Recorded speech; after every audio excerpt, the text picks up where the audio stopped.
Today, at the University of California, San Diego Brain Observatory, scientists are shaving hair-fine slices from a frozen and very special brain, seeking to uncover the source of human memory. The goal of the lab is to paint a picture of what the brain is like and how that picture actually is different and makes us, as I said, who we are. It's the brain of an amnesiac researchers will never forget, Henry Mollison, who died last year at 82. As a young man, he suffered severe seizures. In an experimental procedure in 1953, a top brain surgeon removed tissue from either side of Mollison's brain. He lost the seizures and lost his ability to form memories. Neuroscientist Susan Corkin studied him for the next 50 years. We have over 50 years of behavioral data. Now we will be able to link the behavioral data to what we find in his brain. From him, scientists learned memories are formed in that very portion of the brain surgeons removed. Mollison could remember events before surgery, but after, memories vanished within 20 minutes. But he did remember JFK's assassination and retained motor skills like drawing and riding a bike, but he told Corkin he couldn't remember learning them. What do you do to try to remember? Well, that I don't know, because I don't remember. The brain slicing procedure is live online. The samples will be digitized and put on the internet for researchers around the world to study, to zoom in to the tiniest neuron, like on Google Earth, and delve into the mind of the man who couldn't remember. He revolutionized the science of memory. Well, the way I figure it is what they find out about me helps them to help other people. Leaving an unforgettable legacy for science. Bill Whitaker, CBS News, Los Angeles.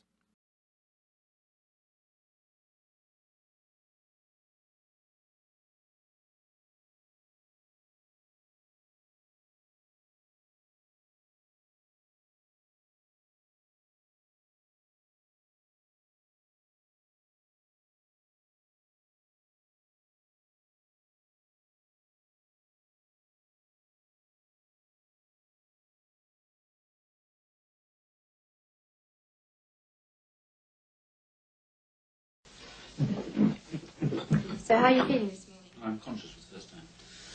It's the first time I've seen anybody talk. You've not been conscious before? No. I've been here before this morning. I haven't seen you before. No, you haven't? No. I've not seen anything at all before. I've been completely blind the whole time. Hmm. No taste, so this is the first taste I've had. That's the first coffee you've had? Yes. Cheers. Cheers. And how are you seeing things? Absolutely normally. The first time. Full colour? Yes. I've never seen anything the whole time I've been ill. No black and white, nothing. Do you remember me arriving? No. I don't remember any arrivals, or I don't remember writing any of that. Nothing to do with me consciously. I mean, unconscious writing. What are you doing here? Well, I don't know, presumably paying patients, but I mean, that's the first time I've seen any cards. Is it? Yes. Do you remember starting the game? No. It all started with a headache. Clive came home one day and said he had a very bad headache. The headache didn't lift, it didn't respond to analgesics. By the fourth day, he developed quite a high fever. And on the evening of the fourth day, for a little while, he forgot his daughter's name. By the fifth day, he was very delirious. Well, Clive suffered from viral encephalitis, which has led to the damage of the left and the right temporal lobes, plus a good portion of the left frontal lobe. Now, the temporal lobes contain a structure called the hippocampus, which we know is implicated in memory function, and in Clive it has almost certainly been completely destroyed in both sides of his brain. It's this that's primarily responsible for his severe memory impairment. In addition, the damage to his frontal lobes also causes a number of additional memory problems, which are manifest mostly in terms of him repeating himself a lot and generally showing highly emotional behaviour. Clive's world now consists of a moment with no past to anchor it and no future to look ahead to. It is a blinkered moment. He sees what is right in front of him, but as soon as that information hits the brain, it fades. Nothing makes an impression, nothing registers. Everything goes in perfectly well because he has all his faculties, his intellect is virtually intact, and he perceives his world as you or I do. But as soon as he's perceived it and looked away, it's gone for him. So, it's a moment-to-moment consciousness, as it were, a time vacuum. And everything before that moment is completely void.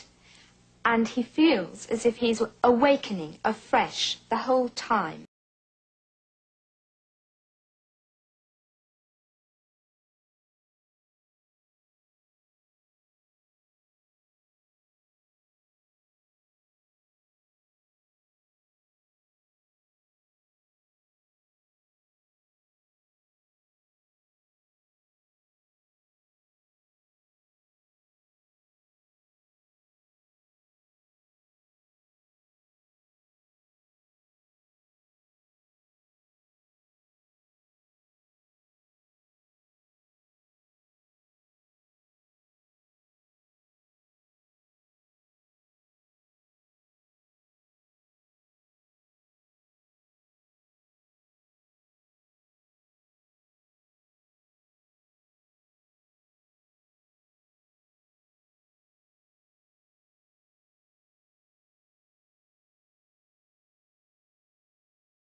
Now that DNA has exonerated more than 230 men, mostly in sex crimes and murder cases, criminologists have been able to go back and study what went wrong in those investigations. What they've honed in on is faulty eyewitness testimony. Over 75% of these innocent men were convicted in part because an eyewitness fingered the wrong person. At the heart of the problem is the fragility of memory. As one researcher told us, we now know that memory is not like a videotape recorder. You don't just record an event and play it back. Instead, memory is malleable, full of holes, easily contaminated and susceptible to suggestion. as in the case of Jennifer Thompson and Ronald Cotton. Before this case, did you think that there were a lot of innocent people put away? No. You didn't? No, I didn't. Innocent people aren't convicted of crimes they didn't commit. I believed that. What do you think now? Oh, I know better. I mean, well over 200 cases nationally. We've had a half a dozen in this state alone. The first, of course, was my case. Hallelujah! And as these innocent men have been freed in one state after the next, we've learned something else, that in all the cases where eyewitnesses were wrong, the real perpetrator was not in the initial lineup. When you're sitting in front of a photo lineup, you just assume one of these guys is the suspect. It's my job to find it. And Jennifer did her job. She found the suspect's photo. Problem is, the suspect, Ronald Cotton, was not the rapist. Bobby Poole's photograph was not in the photo lineup. Right. He was not in the physical lineup. When the real perpetrator is not in the set, is none of them, witnesses have a very difficult time being able to recognize that. Gary Wells, a professor of psychology at Iowa State University, has been studying eyewitness memory for 30 years. He says when the real guy isn't there, witnesses tend to pick the person who looks most like him. I think that Ronald Cotton and Bobby Poole look very much alike. They have very similar lips, shape of their eyes, their eyebrows kind of go up in a look of surprise. Yes. Without him in the lineup, Ronald Cotton was the one who was in jeopardy. Wells says eyewitness testimony has two key properties.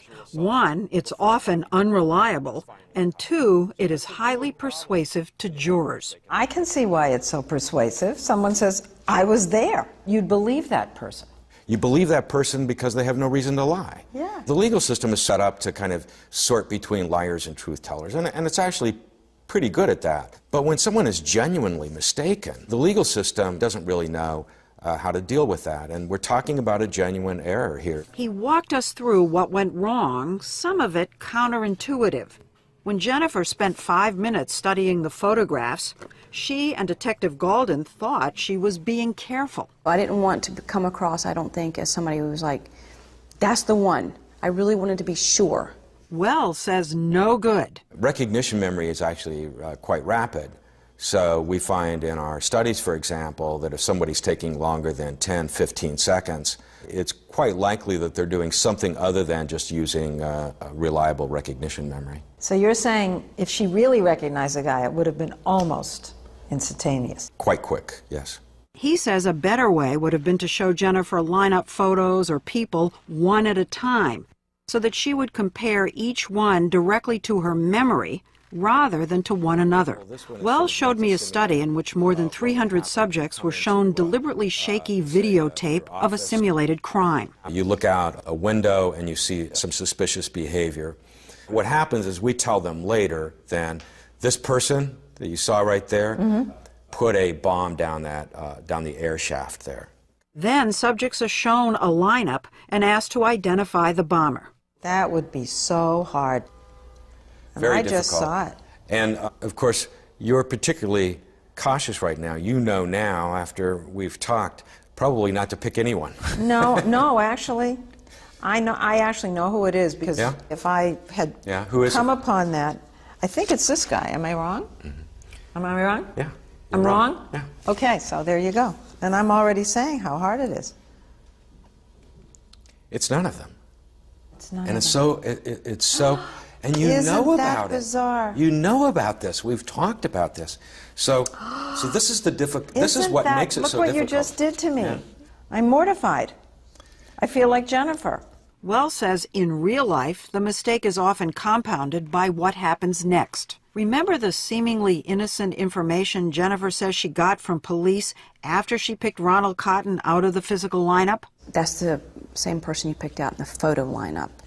So in my mind, I thought, bingo, I did it right. Wells studied what that reinforcement does.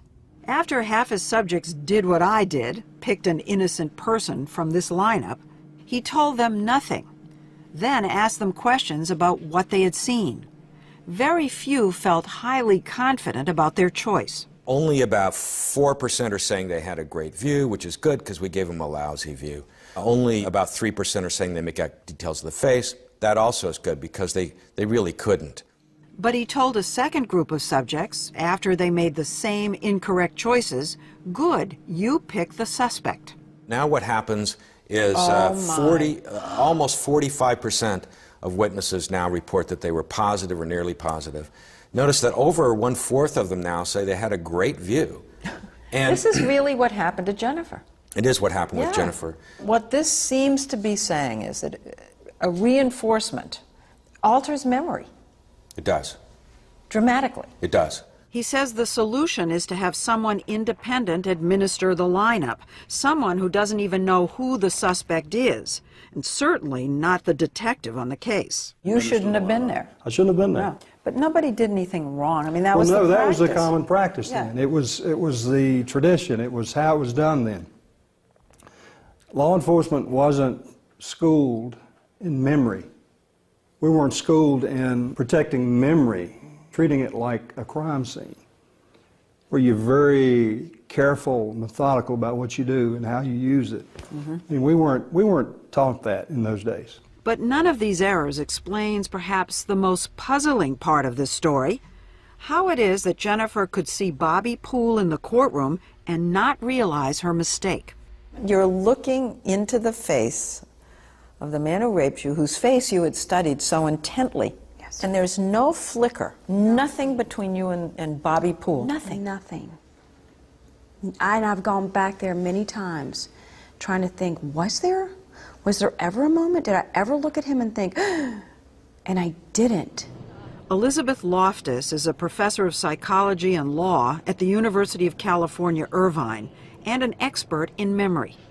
She showed me an experiment she says might help explain Jennifer's mistake. She asked me to study these faces. Then, after a few minutes, she gave me a memory test. Which of these two faces do you recognize? Right. Okay, you picked right. Left. You picked left. Okay. I said left, but I wasn't 100% sure. And then, the tricky part. Oh. Well, I'll tell you why I'm stymied. Because I just picked this one on the left 2 seconds ago. But now I'm not sure, because those two look very much alike to me. But I'm going to tell you the left. But I was wrong. It was the one on the right. Loftus explained how I had been duped. You saw this face, then I gave you a test where I presented you with an altered face, along with a novel one. So I pretty much induced you to pick a wrong face because I don't even have the real guy there. It's an altered version. And later on, when you now have a choice between the altered one and the real one, you stuck with your altered left choice. This is exactly what happened to Jennifer. This can help us understand why Jennifer can be sitting in a courtroom and be looking at Bobby Poole, the original rapist, and looking at Ronald Cotton and saying, no, it's not Poole, it's Cotton, because she has been picking him all along. I begin to wonder whether there should ever be eyewitness testimony in trials. Well, because of the tricks that memory plays. Yeah. I think what's important, though, is to understand that, know it as a police officer, as an investigator, as attorneys. We need eyewitnesses. I mean, if we couldn't convict based on an eyewitness, that's giving a lot of comfort to criminals. We have no choice. We have to find ways to make this evidence better. And that's something Jennifer has tried to do ever since, by telling her story to prosecutors, police, defense attorneys. And she's had some success. Her state, North Carolina, was the first in the country to mandate reforms by law, showing victims lineup photos one at a time and emphasizing that the right answer may be none of the above. Having lineups conducted by a person who doesn't know who the suspect is, or not by a person at all. The person who committed the crime may or may not be included. One system, now used in a handful of cities, is computer software Mike Galden helped develop to have a laptop conduct photo lineups. Does this person look familiar to you? But law professor Rich Rosen says that in the vast majority of places there's been no reform, and that needs to change. This is something that police officers can and should be in favor of. Because you're not getting the real guy off the street. Yeah, Bobby Poole raped other women because they went after Ron Cotton. So Ron is not the only person who suffered from this mistake. Ronald Cotton, now 47 years old, has worked hard to rebuild his life. He works the late shift in a factory. He's been married for 12 years and has a 10-year-old daughter. They live in a house paid for with money North Carolina paid him in restitution, $10,000 for each of the 11 years he spent in prison. When he can, he joins Jennifer in her campaign for reforms. One of the most amazing things to have come out of this miscarriage of justice is the most unlikely of friendships. Jennifer and Ron say they speak on the phone about once a week. They're families of friends. They say they have a shared bond that is hard for most people to fathom. Have people ever met you for the first time when you're together and said kind of cheerily, hey, how did you two meet? Yeah. They We have? did it on the airplane a lot. Oh, yeah. We're traveling. And I usually just go, you tell them. Well, what do you say? We would look at each other and laugh, you know, and finally we go ahead and tell them. And they have recently co-authored a book in hopes that their story can inform and inspire others. Today, when you think about what happened to you that night when you were 22 years old, whose face is there? Nobody's. Oh my. That to me is one of the most beautiful things, is I don't have a face. Bobby Poole's dead. I don't ever have to worry about him ever hurting another woman. He died in prison. And Ronald Cotton is my friend. For more on how memories can be contaminated, go to 60minutes.com.